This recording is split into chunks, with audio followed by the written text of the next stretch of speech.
So hello and welcome to another episode of Rewiring Health. I'm so excited to be joined by Adriana today.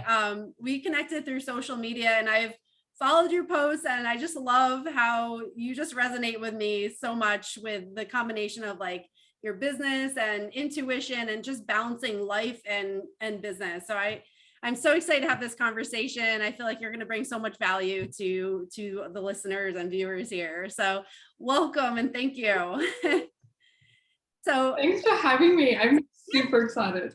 Yeah, absolutely. And I really feel like it's gonna be such a great conversation. So first, I just wanted to start off, if you don't mind, just tell me like your story. I know you shared a little bit with me, but you could kind of just tell me like where are you kind of on your journey? I know you had mentioned eating disorder, chronic illness, and now it's a very successful business coach. So I just would love to hear like, where were you and how did you get to where you are today?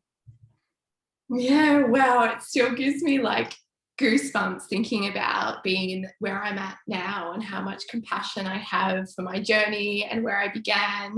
And that I actually turned to my partner just yesterday and I said to him, I cannot believe that I'm experiencing days without pain in my body, which I'll talk more about, and like no anxiety, none, nothing at all. And that just blew my mind. And he like looked at me and he grabbed my face and he was just like, I'm so happy for you. And I think it's really cool to start at the end. Well, not that it's the end, but at this part, because it shows how far we can truly come.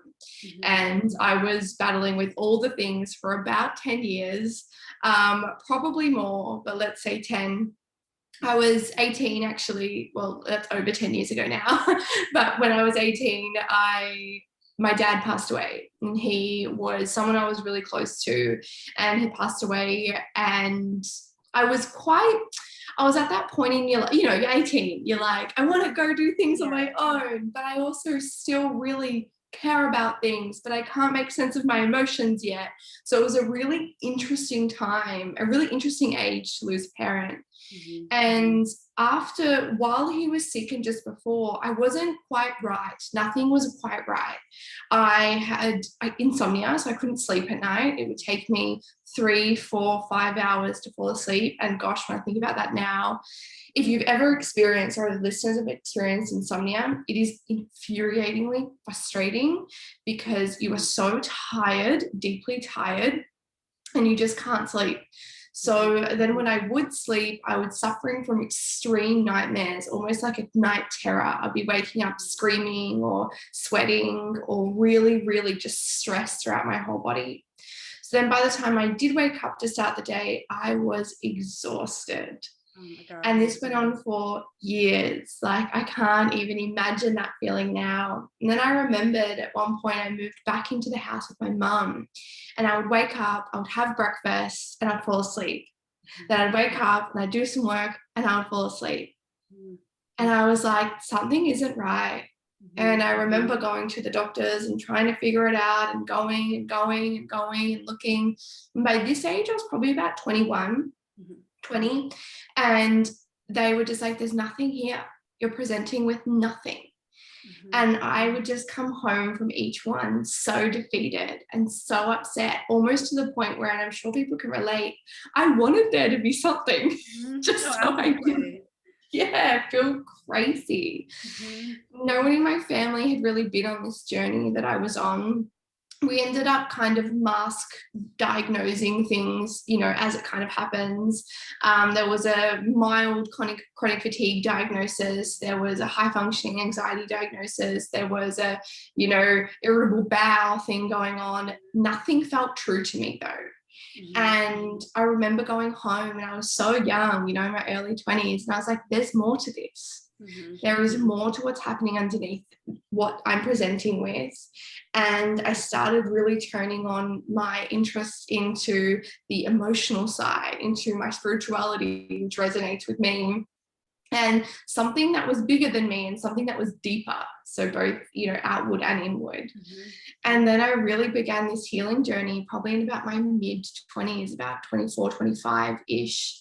And it didn't go perfectly. I, got on very interesting paths and went on very interesting rails, broke up with a boyfriend, partied a lot. That did not help chronic fatigue. I highly do not recommend.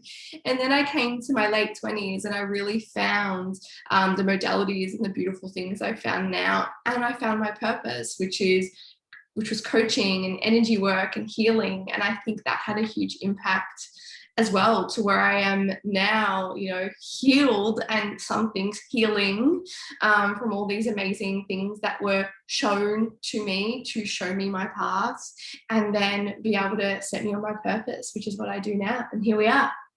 Yeah, I love that. I mean, just like it's so inspirational because like when you talk about like looking back at like, I can't even fathom like living like that, you know, it just shows that like how far removed you are from where you were in those dark moments. And it's like, you know, for anyone listening, like if you're having a really rough time or years of rough time, like it really can get better. So I love how inspirational that is.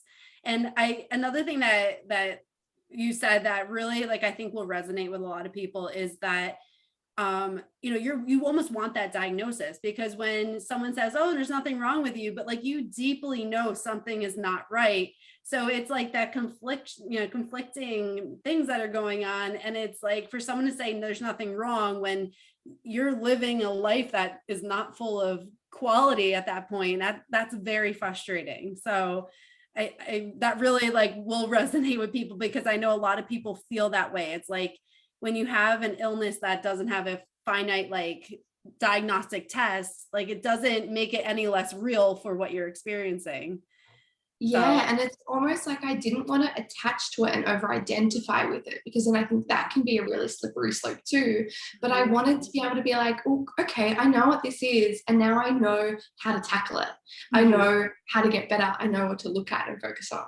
Yeah, absolutely. Yeah. And definitely like that identification, like not letting it define you as this is all you are. You're more than that, which I think is so huge for that healing journey. How did you how did you begin to overcome some of those like harder, like, you know, the fatigue and all that going on? Like, how did you overcome that? Where did you start? Yeah, two things really, really, really helped me. And they're things that I'm just like, I remember when I found them, I was just like, I wish I knew this sooner. And we're not meant to know until we're ready to know, but here we are. Absolutely. Yeah. And the first big thing was actually food. It was the way I was eating and what I was eating. And I actually was eating a really high calorie diet to heal from what we actually ended up finding in a hair follicle test, which was really interesting, was that my adrenal glands were just not working. They were not present and they were completely switched off, which made so much sense from being in such fear for pretty much all my life. Yeah. And they were, as she said, like she hadn't seen anything like it in her whole time working in what she'd done. So she was quite like, wow. And there was other organs that were actually starting to switch off. So I was at a really detrimental point. She's like, how do you function? I'm like, I don't know. I felt like this for so long. Yeah. And yeah, and she gave me this amazing food plan, and it was really, you know, really high fat, really high calorie, really different to how I was eating before. Before I was eating a vegan diet, and this was high meat. So my body was getting used to something totally new, and I cried within the first few months at how amazing I was feeling. Like I remember just waking up, just turning to my partner and crying and being like, I stood up for a whole day. I went for a walk and didn't need a rest. And it was incredible. So that was a really big piece, but I don't like to give it credit without the second piece because I truly believe they were working together. And the second piece was really deep inner work. It was really looking at my wounds. It was really looking at my childhood really deeply. My relationship with my dad, which I also think had a big connection to the eating disorder recovery. And I believe our relationships with our dads as women make a really big impact on the way we suffer from eating disorders and other disorders. So I really deeply looked at that. I looked at pretty much every part of me, and I saw some really scary stuff, and it wasn't always fun, and it was deep, and it was dark, and it was long. But I believe each zone I found, each piece I found that I worked through created more space in my body, which meant I could actually heal and feel better. So I think that's huge. Oh yeah, absolutely. And I love that you bring that up, because I think a lot of times too, like when people are going through like chronic illness, eating disorder, they tend to like numb themselves from like some of those painful things. So like the fact that you like were doing that inner work, it's really so crucial to, you know, address those things, and in like the most non-judgmental way. It's like, this happened, or this is what I'm feeling, and like really tackle it, you know, firsthand, rather than like kind of suppress it with some other things. Yes, it's so easy to suppress or like Mhm. just get a new addiction. And it was Yeah. actually looking at what was underneath my addictive behaviors and Mhm. what was underneath everything. And underneath, there was a lot of pain, there's a lot of loneliness, there's a lot of sadness, there was a lot of Yeah. fear. And we actually met all of that in a safe way. And it was phenomenal to see what Yeah. happened. Yeah, it really is amazing, like, because our whole system is designed to protect us. So it's like when you have all those things that like ignite fear in you, and you feel like you're constantly stressed and you're like a caged animal, it's like all those things you experience are the symptoms of that, you know? So it's like, it's amazing, like when you get to the root cause of it, and like all this that's going on, like your nervous system, your systemic systems, like when you can actually get to the root cause, it's like everything tends to just kind of dissolve, you know, like all those symptoms, which is amazing. Yeah, and I will say, like, I find this is so helpful to hear too. There was a point, I think it was like late last year, and I was just like, this isn't working. Nothing I'm doing is working. And I've been doing it all for years at that Yeah. point. And then all of a sudden, almost literally all of a sudden, I woke up one day this year. So this is really recent stuff, you know? Yeah. And I was like, I have no pain in my body, because I was suffering from chronic jaw and back pain for years and Yeah. years. And I was like, my brain feels clear. My body feels good. I have energy. And it all just started to click into place. So if Yeah. you feel like you're hearing this and you're like, but mine feels like it's going forever, I Mhm. promise you, mine felt exactly the same as well. Mhm. Yeah. And I think like when you're in the thick of it, you're just like, you almost get used to living like that. You don't even realize that life can be without that pain, you know? So Oh, wow. it's just like amazing, like how like it almost seems like sporadic, but like it's been years of like you working through it, I'm sure. So like when you wake up and you realize you don't have pain, it's like that's got to be just like almost feel like miraculous, I'd imagine. Yeah. Right? Yeah. I've cried so many times of Yeah. joy. I'm just like, wow, of Yeah. gratitude. Yeah. Mhm. Absolutely. Yeah. I mean, it's just like, it's so amazing to hear that, because again, like when you're in such a deep, dark place, and everything seems like it's just unraveling and falling apart, it's like, it's hard to even imagine life without that, especially when you live with it for so long. So like I said, like for anyone listening, like take this and just believe that it can happen for you too. You know, it's just doing the right things, and really tackling the hard things, and the body just has an innate, a beautiful way of healing, which is amazing. Yeah. Did you oh, I'm sorry. I was just going to say, and something I always said to myself was, this is all just going to be part of my story. And Mhm. that really helped me every time something happened. I'm like, cool, this is just part of the story I get to tell. And that Yeah. was always helpful. Yeah. And I don't know if you view it like this, but like you know, with my like eating disorder and chronic pain that I had, like it's exactly what you said, like that, you know, now in hindsight is part of your story. And it really is such a gift, because you know, now you have such an insight in your ability to help other people who are going through that, that if you hadn't experienced that, maybe you wouldn't have that depth of like understanding and knowledge. So it really is such a gift, even though it may be hard to see that when you're going through it. But when you're on the other side, like, do you feel like that was a gift to you? Absolutely. I don't think I'd Yeah. be half the person I am now. And even Mhm. while I was in it, even when I didn't believe it, I would just tell myself, this is all going to be part of my story. I'm Yeah. going to put this in somewhere. I'm going to talk about this somewhere. And it always, yeah, it helped. Yeah.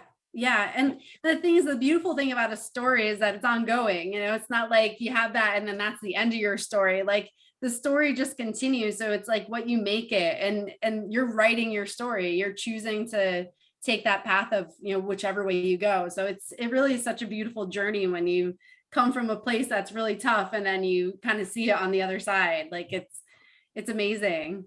Did you feel like you had like support throughout that, or like was there someone that helped you throughout that journey, or resources? Like what did you use kind of throughout that?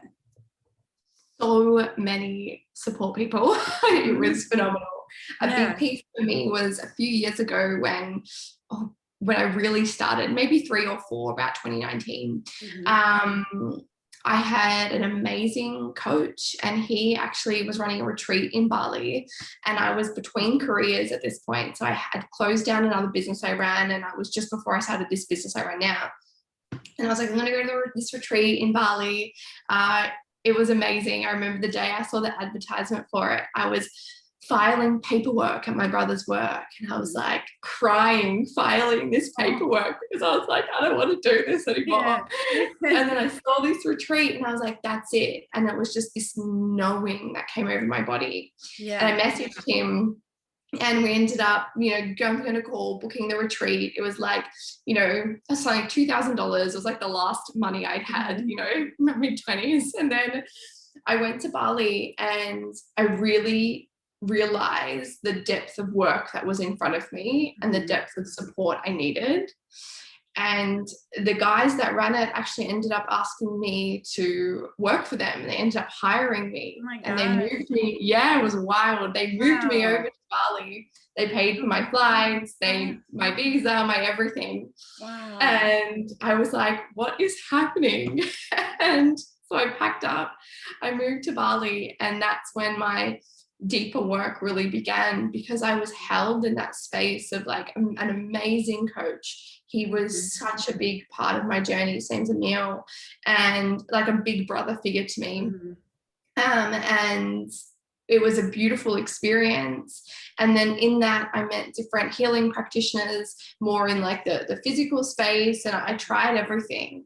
Literally, I'm one of those people that I think I've tried everything, and nothing worked, mind you. Nothing was working. The only thing that was really working was doing more and more inner work until I found the food, the diet that I tried later on. That was many years later. And then when I didn't have him, I had other coaches, but I always had people in my corner. There was always coaches. At one point, I tried a more traditional therapy path. It was cool. It worked for me for a little bit, but I really enjoyed that very somatic approach, that really deep kind of approach. And then I had amazing family and friends supporting me as well. But I feel like I always say to people, if you don't have that, you can create that in the way of coaches or groups and things like that. I think one thing I was really mindful of not being anywhere where it perpetuated my cycle, where it let me be the victim. It was all stuff that allowed me to like branch out and expand out. Yeah. I love that. And it's so true, because I think a lot of times people are like, well, I don't have that support system, so what do I do? And a lot of times people think I can do this on my own. And it's like, if it was that simple, and if it wasn't that big of a battle, you would be able to do it on your own. But big things require support. And it's, no matter what it is, if it's a health journey, a business journey, anything that you're doing, having that support and guidance, I think, is absolutely crucial. So no matter what you're doing in life, you're not meant to do it alone. You're meant to have that support system. So if you don't feel like you have it, there are so many resources out there of people that you will resonate with, which is, it's just amazing. And the one thing you said, when you're talking about your opportunity to Bali, I'm like, it's just amazing, how like literally life can change on a dime, like how you're saying you're like filing the paperwork, and then here's this opportunity, and it's like taking that opportunity, because imagine if you hadn't, like where your life would be. So it's like, take those things that are presented to you. Like, I think that's so amazing. And just being aware of like, there's opportunity all around you. It's like, are you seeing it? And so the fact that you were receptive to that and willing to like make that jump is like, it's just amazing, like how it can change your trajectory in life. Like, I just love that. And then it snowballs from there, Oh gosh, yeah. That's awesome. That's amazing. And I know you mentioned like you did a lot of somatic work out in Bali. Yeah. Did you find that to be helpful at all, or? And okay, do Yeah. you still continue that? Absolutely. So at the moment, what Awesome. I'm really focusing on in Bali, I tried all the things, like literally actually body press work, which worked really Yeah. well. So Mhm. I met a practitioner along the way, actually a girlfriend of mine, Mhm. and she would just press on parts of your body and emotional release would just happen. Yeah. And I had some of the most profound experiences through that journey. And Yeah. she's phenomenal. And then what I do now more so is almost my own work. So even just yesterday, and I always say each wound, quote unquote, we have is like an onion. And each Mhm. wound has like their own little onion layer. And what happens is for a lot of people, we meet the next layer and we're like, oh, this thing is still there. But Mhm. actually, we've just met like a deeper layer of that same wound, and that Yeah. will keep unraveling and happening. Yeah. So, yesterday, when I met this new layer of this wound, Mhm. what I actually was able to do was message my coach and be like, this is where I'm at, this is where I'm feeling it. And I'm a lot more in tune with my body now throughout the work I've done. And she Yeah. was like, great, drop into a process, feel into your womb, pull out this part, do this. And now that I'm here, I can do that more on myself. Mhm. So that was a really, really beautiful process to be able to cry and feel it and be okay with all of those emotions, Mhm. and then pull myself out the other side to expansion, to lightness, but only once I've gone through. So now it's really beautiful because I can literally do it just by voice noting my coach who does a lot of embodiment work. And she's just like, yep, yep, yep. And we can go there. So it's a pretty beautiful Yeah. process. That's amazing. And I love the analogy you use of the onion because it is true. It's like everything's a layer. And it's like, I think sometimes through the healing journey, people think like, oh, well, I went through this. Why am I going through this again? It didn't work, you know? And if you can visualize it, that you're getting deeper and like some of these greater issues are presented to you when you're ready for it. You had to work through that outer layer to be ready for the inner layer. And it's like, if you can view that, I think that's just like such an amazing visualization for people who are going through things, that like you're gonna deal with different issues of that issue through different parts of your life because you're going to be ready for it. And I truly believe that like you're given what you're capable of handling, you know, at the time that you're dealing with it. And Yeah. even though some people may not feel like that and they may feel overwhelmed in the moment, like you're not going to be bombarded with more than you can handle, even though it doesn't discredit how tough it is to go through that Yeah, moment. my coach always says, to me, she's like, your soul will only ever bring forward what it's ready for. Yeah. And it won't bring anything ahead of time. So when we feel like something was coming up again, it's actually because our soul's ready to look at it in that way. Mhm. And same goes for when it's really challenging. It's like, okay, my soul would never bring anything to me that I'm not ready for. Mhm. And you go, Yeah.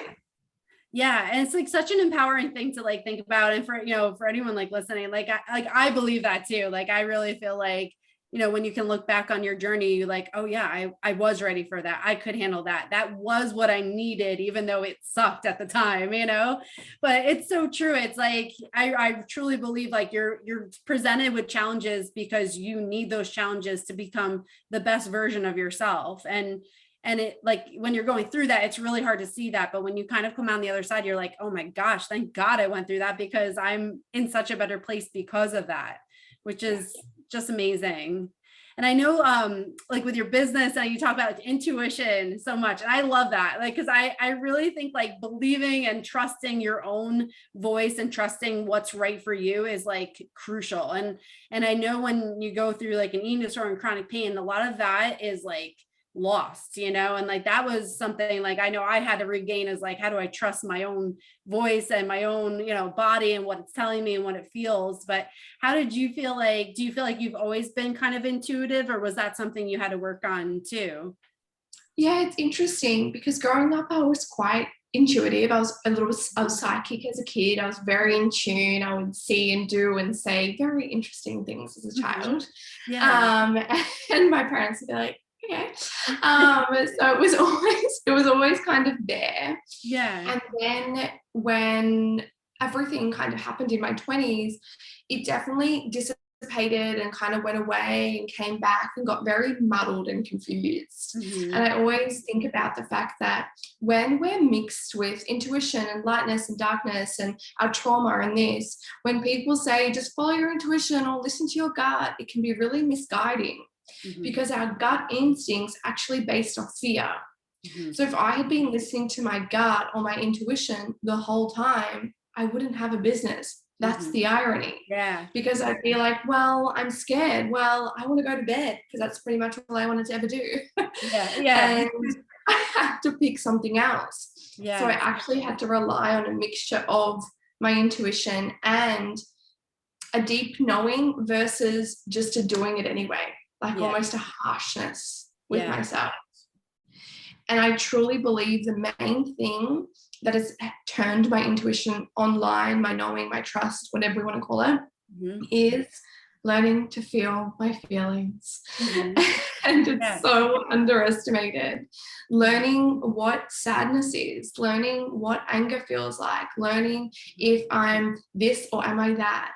And now as I can feel into it, I can almost like wake up in the morning and check in, but oh, there's a little bit of sadness there. I'm going to go process that. And then it never turns into this overwhelm or anxiety or whatever it is because it's being processed. Therefore, when it's time to like hear my intuition and play with it in my life and my business, it's so much clearer because I'm a clearer vessel. Yeah, that makes so much sense. And like, you know, the thing is like when you bring awareness to something, it doesn't then grow. Like it suppresses that, you know, like it doesn't allow it to grow out of control because you're highlighting it. And then now you're, you know, not controlling it, but like you're just highlighting it. So you are aware of it. But like when you feel that sadness or anger, like when you are just like experiencing it, like, do you have tools that you use to kind of be like, okay, that's what I feel? Or is it more just recognizing I'm sad? Is this why I'm sad? Like, how do you process that when you feel those emotions? Yeah, this is such a cool topic because I think it's so underrated in the journey. And I believe I give a lot of credit to this healing me from chronic fatigue, from all the things I've experienced over the years, is learning this. And a big part was to start with super basic, learning how to name them.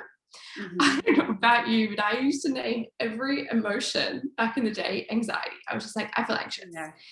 I didn't know how to name anything underneath it. So what I started doing was literally just practicing it. I'd be like, oh, I guess if I understood sadness, this might be sadness. Oh, this kind of feels like anger.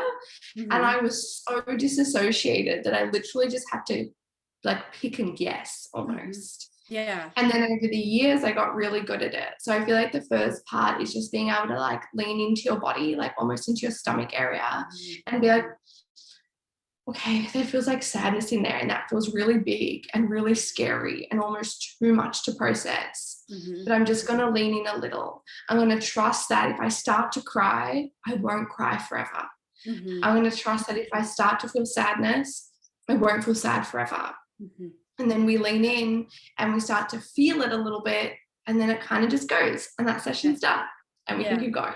Instead of feeling like it stays. Something people always say to me in this is though, they're like, but I don't know how to feel the sadness. And I always say, imagine that you did. Pretend there was no way to feel it or not to feel it. What would you do? Would you curl in a ball? Would you get a pillow and smack it against a mattress? Would you cry? Would you sob? And then just start doing that. And that will start to lead you to where you need to be led to. I also find then I'm lighter and I can kind of get on with my day. And then later it might come up again. And in that process, I imagine it as like pebbles in our body. In that process, all the pebbles start to soften and dissipate. So you have more space to be you, to create, to have your energy flow. I love that. And especially like, because I think a lot of times I agree, like a lot of times it's like that blanket statement, like, oh, this is just my anxiety creeping up. And it's like, all right. And sometimes that can just feel so overwhelming when you categorize everything as anxiety. Or like, well, where do I even start? It's like every minute of my life, you know? So I think like being able to like differentiate what is the contributing factor is like so important, because it makes it a little like more compartmentalized, I would imagine, like where you're like, okay, I can process this emotion right now. I don't have to process my whole anxiety, like, so I love that. And also too, like the actionable steps, like if, curling a ball, like do it, like, and I think that like really is so important, because sometimes like when it's in our head, it's like, okay, what do I do with this? But if you can like do something that's like actionable, I think it gives you some kind of tool to like kind of move forward with that, and not have to feel like this is how you process it. Just kind of like roll with it for what feels right for you. Yeah, So it takes the pressure off. yeah, absolutely. Because I think sometimes too, I don't know if you notice this, like too, it's like everybody has like, this is what you do for this is what you do for this, and it's like almost like prescriptive in a way, and it's like it generalizes and puts everybody in the same shell, and it's like we all handle things differently, and if we allow like just this concrete, like this is how you do it boxed method, like we're really going to do ourselves a disservice. Yes, if you can see my face right now, I'm getting very excited. Yes. Everybody, I'm like, yes. Yep. So true. Like, I think something on that's really interesting is that meditation didn't play a big role in my recovery, in my healing. Yeah. And for a lot of people, they're always like, it's meditation, it's meditation. For me, it felt so suppressing. It felt so the opposite. And what was actually harder for me and more helpful was going and crying, was doing all these other things, expressing, learning to dance in my bedroom alone, like awkward at the beginning. Now I do it every day. And they were actually more helpful processes. The other thing on that too is with morning routines, a lot of people are like, do it like this and do it the same every day. And my routine every morning is different. It has like the fundamentals, which I find are helpful. Like I have to eat breakfast and I have to have a glass of water, like those little things. I have to get dressed because they're just so helpful. But how that happens around that is really free flowing to what I need that day. And all these little things, I believe, have made a huge impact. I love that, because I really feel like it is when things become so regimented and you're like, this is what I'm supposed to do. I think you start losing the joy of what you should, like what you want to do. And it's like when someone says, okay, you do 20 minutes of meditation, do this every morning, do journal every morning. And it's like, I don't need another job. You don't want it to feel like a job, because this is supposed to be something you enjoy. So if it's not something that you feel like you can easily incorporate and like desire to incorporate, like you're not going to do it realistically, because your brain is going to process it as another job to do. So like, I love that. Like, and especially like not doing the same thing every day, like because you're not the same person every day. You're going to have different emotions and everything. So yeah, no, I like totally what you said resonated with me. But like the meditation too, like I have the same experience. Like everyone's like, oh, meditate. Like I have done meditation and I feel like I just get in my own head more, for me, that doesn't necessarily work the best for me, but like actionable things where like I can do something, like I feel like that tends to work much better. But I know people who meditate and it works phenomenally for them. So there are just differences in everybody, and just recognizing that and being okay with that you don't have to have like this prescriptive plan of like your healing journey. So I think that's amazing. So as far as like kind of transitioning, because I know you use like all the tools for like, intuition and trust with your business and your clients, like, can you speak on that? Like how you've kind of transitioned like your own healing process and your tools for healing into like helping others like succeed and grow? Yeah, it's so exciting, because a big belief I have is that when we are living on purpose and in our mission, that a lot of the things that we've created in our minds start to dissipate and fall away, because we're in service and we're like, this is what I was here for. And that takes time to find. So what I realized in my journey was the biggest thing I was passionate about is helping and showing other people how to take their passion and their purpose and their modalities and bring them to the world and show more people. And interesting enough for me, my kind of superpower is that my brain is both. So I'm both really intuitive, creative, flowy, but I'm also really structured and really understand business. So I was like, there's something in this. I should really teach this. Yeah. And now it's a big part of what I teach. And actually, I started off as an energy worker and healer and intuitive reader and things like that. And then I transitioned into more of what I do now, which is the business coaching. Yeah. But the cool part is in the business coaching, I get to show people how to grow business by doing both. So it's both through feeling their feelings, processing their emotions, and going out, taking action, doing the work, showing up. Yeah. And it was actually funny. I got a message from a client who was wrapping up. She messaged me the other day and she said, when I signed up with you, I didn't expect it to affect so much of my personal life. Like it has been phenomenal. Yeah. And I said, yeah, it's almost like hard to explain to people how much it affects both, because we're constantly looking at what's the inner part of this, what's the feeling to be felt, what's the shadow that needs to be looked at, okay, how do we take action now? And really bringing both worlds together. Yeah. And that's I love your posts, and for anyone who doesn't already follow you, please follow you and I'll put your links in the show notes. But I mean, your posts just I feel like just resonate with how business should be run, because you're human, you have a life outside of business, but you also have a business to run. And when you're in a good place with yourself, then you can be fully present for those you're helping. And I think that is just so important, because a lot of times I think the business it seems so cutthroat, and this is your priority regardless, just do it.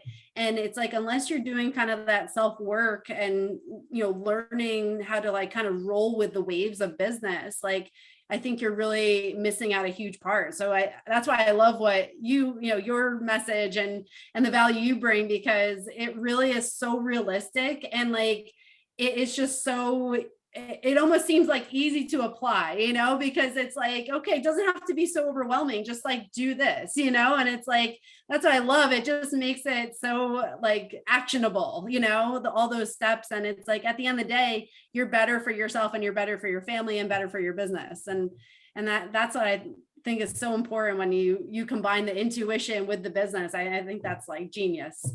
Yeah, I always say doing the inner work is for my business. It is my business. Going for the walk is my business. It's literally all the work. And so when I'm doing both all the time, living and working, it all becomes almost one and the same in a way. And then I can apply my whole heart, my whole self. And it doesn't mean that the actions will always feel good, because some of the time they'll be scary. Some of the time you'll be like, oh my gosh, I can't believe I have to do this again. That's normal. Okay.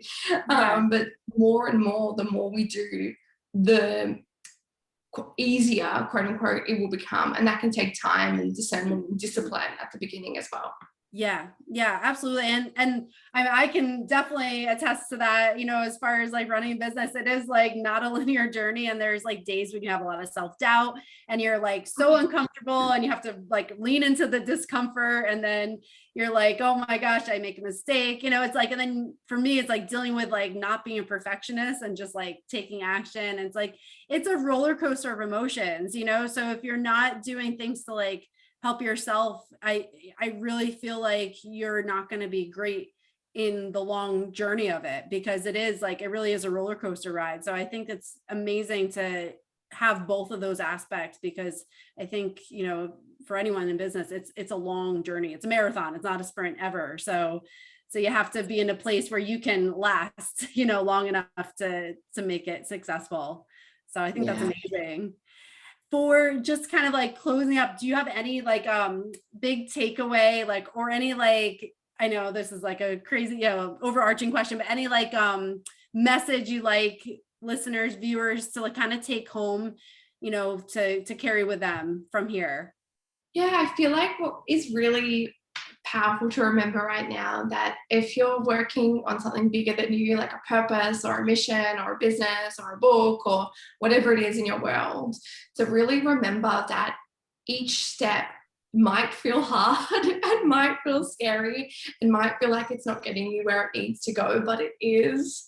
And that the energy of putting ourselves out there, what it does for our subconscious, our beliefs, our everything is incredible. And the work will always be happening with the mission, with the business. It's not one and then the other. They work together. And I feel like since I've worked out that they're parallel, side by side, and as I expand in my inner self, so does my outer self. And, as above, so below. And I find that just so helpful to remember as we go along the journey, and that in our missions, our businesses, whatever they are, that it kind of just evolves with us. And I never could have imagined my business being where it is now versus where it was even a year ago. Like, it is in such a different place. So we can't always plan for that exactly. We almost have to take one bit at a time and be where we are. Like, okay, right now in the evolution of me, I'm here. So what actions can I take? And where am I hiding? Like, where am I pretending that I'm not ready for that, or I don't want to do that? Because I see so much of that in people. And it's like, no. That's your protective mechanism. That's your keep you safe mechanism. And if you're struggling to discern that, I always say it just takes practice. And you'll get it wrong, and then you'll get it right, and then you'll get it wrong 5 times, and then you'll get it right, and it's okay. Yep. Yeah. And it's so true. I mean, literally, every dead end opens up a new opportunity. So if you feel like, you're not going the right direction, it's all available to you. And I think kind of what you're saying too is the mindset of abundance. The world is working for you. You just have to put the right energy out there and intentions, and everything will help move you in the right direction of where you're meant to be.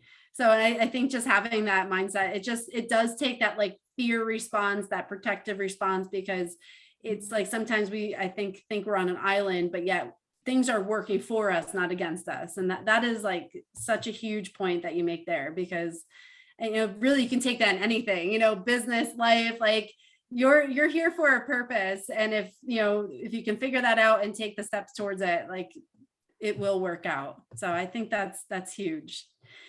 For people listening and watching, where can they find you to connect with you?